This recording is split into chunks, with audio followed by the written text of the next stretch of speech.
the difference between being an individual agent and joining a team. When it comes to joining a team, the value and most people say when you're a new agent, it's imperative that you join a team because people know even those that are um, you know really against the whole idea and say, hey, you should build your own business, be an individual, blah blah blah. Say you're gonna get a much better head start by joining a team because Absolutely. team has education and support Yep. and people who are monetarily and physically invested Right. in making sure that you're successful. What I disagree with though is that it is a good idea just for that period of time because good teams will find a way that the structure of value changes over time. Initially, yes, it is education heavy, support heavy, and getting at bats. Yep. Opportunities to work with clients or to be present while people are working with clients, so you can learn and kind of soak that up. But as you move along in your career, I see agents that are part of teams move into the leverage phases and the investment phases of their career, their professional Hmm. career, much quicker than people who are operating as a independent agent Got you. on their on So, do their you own. think being in a team is a stepping stone to being an individual? No. No, not at all. And that's what I'm saying is I see agents who are part of teams move through that initial phase of learning what they're doing, Sure. past competent production, Right. and into leverage and investment while remaining part of the team Mm. quicker than people who are trying to do things independently. Right. Right. It for sure is the high road Because you just is have being more on a team. people. You Yep. have You have more no matter resources. what you're doing, there's gonna be any time that you're in a scenario where you're surrounded by like-minded people working towards similar, if not same goals, you're going to have more success. Yes. It just is what it is. Yes. Can't avoid it. Um, and at the same time, I feel like our industry as a whole is condensing. Right? Yeah. It's the services, and let's back this up even a little bit more. Not just our industry, everything is condensing. Yeah. Like Easy. Everybody wants easy, easy. convenient, and all in one place. Yep. All industries, healthcare is condensing. It's not like you see mom and pop, No. you know, primary care physicians and independently owned hospitals and, hospice, whatever it is, pharmacies. They're all conglomerates Hmm. and they might have different, branding, but they're owned by these larger national Right. organizations, Evergreens, Providence, etc. And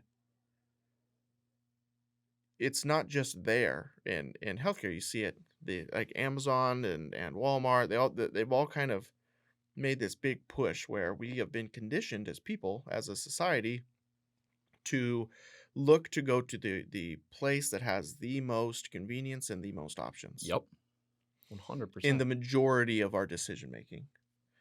And I see real estate going that same direction to where I think the independent agent is going to have a very hard time competing with teams because they just don't have the same ability to pool resources. Right. It's like a David and Goliath. Absolutely.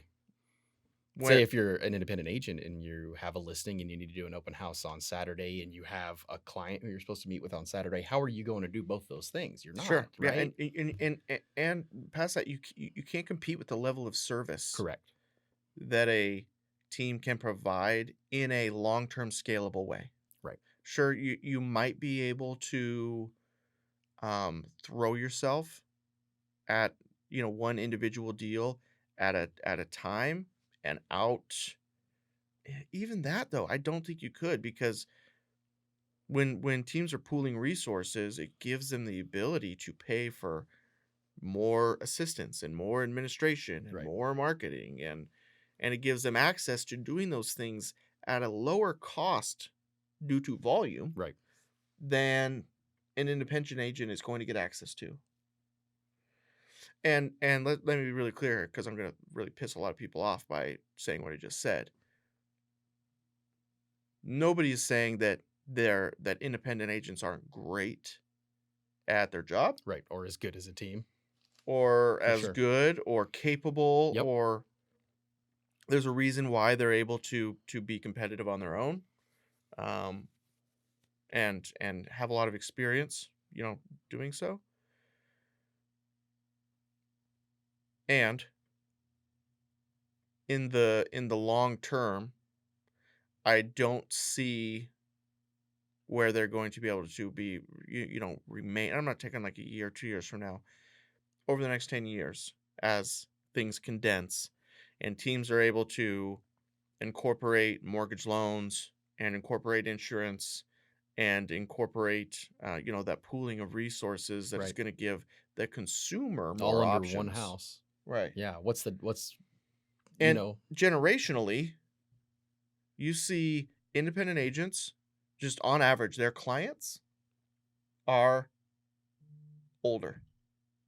Not old, but if you took 10 independent agents and one team, because their just transaction count's going to be compared demographics, you mean? similar, and compared demographics, the team is going to most likely be buying and selling houses to a younger demographic Mhm. than the combined 10 independent agents. And that's because the way that they're marketing for business Sure. is where people are: Yeah. social media, Right. advertising, the internet, Yep. etc. Whereas these people have developed their strong business on a one-on-one basis through referrals to Right. their clients. Which, don't get me wrong, that's ideal. And the teams have been doing this for 10 years now, and those people that they're finding are now starting to turn into next and next and next. Yep. They're growing up. Yep. And those established relationships are going to continue to, Produce just referrals. create more business and Yep. more referrals. So I think that'll be really interesting to Do see. you think that independent agents retain their clients as well as agents on a team? Better, Better. to be honest with you. Really? Okay. Um, just speaking generally, Yeah. because teams, just if you say the average real estate team, they may have more and better communication systems as a team, Right. but you're also going to inherently have agents who rely more heavily on those communication systems Sure. and less on their own one-on-one relationships with their clients that Okay. create those referrals. Right. Whereas that's all The independent agent, that's all their that's all focus. they got. Yeah. And so it's like life or death. Right. And again, that doesn't mean for the consumer at the end of the day, because the independent agent is better at following up, that it's going to be the Sure. best option. Sure.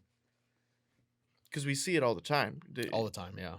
That's where I think one of the places realtors get it wrong, and in a way that is devastating to their business and their mentality, is they have a tendency to believe that the relationships that they've created with their clients or with their sphere of influence is going to result in Business. business and referrals. when the reality is there is billions and billions and billions of dollars being spent to get in between your relationships Absolutely. and the purchases. Absolutely. And you can't, it's incredibly hard to compete with that at volume. Right. They're going to slip They're through. going to slip through the cracks. Yeah. And that just, you know, It's just creating good systems to stay up to date on your clients. yeah. Yeah. Yeah, it is what it is. So I don't know. I think moving forward, we're going to see this hybrid agent that is, and again, not this year, but definitely within the next 3 to 5 years, we're going to see this hybrid agent Who's wearing a lot of different hats. who's the focal point of the transaction, Right. rather than Talking to 3 or 4 different people for Right. one transaction. Exactly. He's going to be coordinating your mortgage. And maybe not doing the mortgage himself, but he's going to be the one coordinating with the bank or Right. the broker. He's going to be coordinating your insurance, again, through a broker.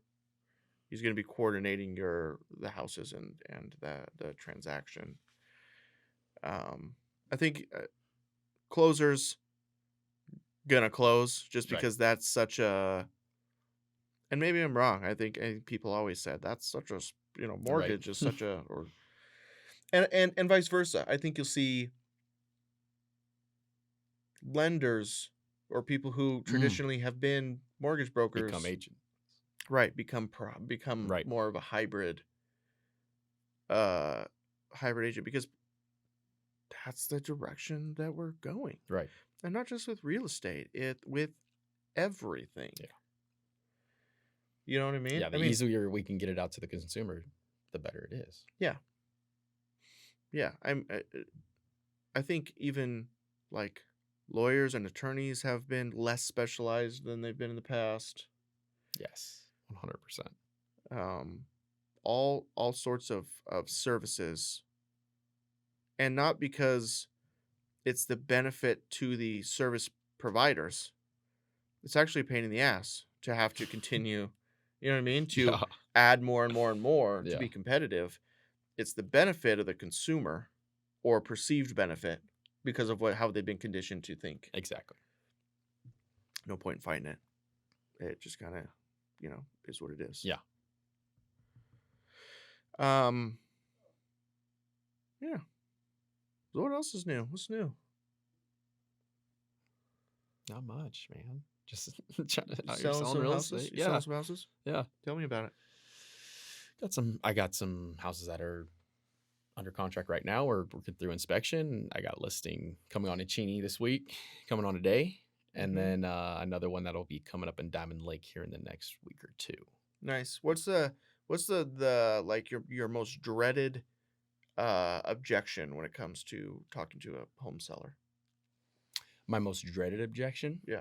I don't know if it's dreaded, but definitely when we're having conversations around price. Mm-hmm. Right. I think that's probably the biggest hot button where agents can kind of tiptoe around things and try and cater to the sellers, what they think the home is worth. But at the end of the day, it's going to have your name, on the listing. And for me, that's a big deal. I don't want to be the agent who is only having overpriced listings. Just throwing stuff because at the I'm wall. not having good conversation with sellers. Right. And that's, for me, that's a big thing. It's just sitting down with them and getting them to understand how I got to this number and showing them homes, right, that compare, and then just comparing based off that and where the market is today. And I've had good conversations lately with it, and where I'll kind of show sellers exactly what's going on, and then we'll take a look in the market, because oftentimes these sellers are going to have to buy somewhere else, right?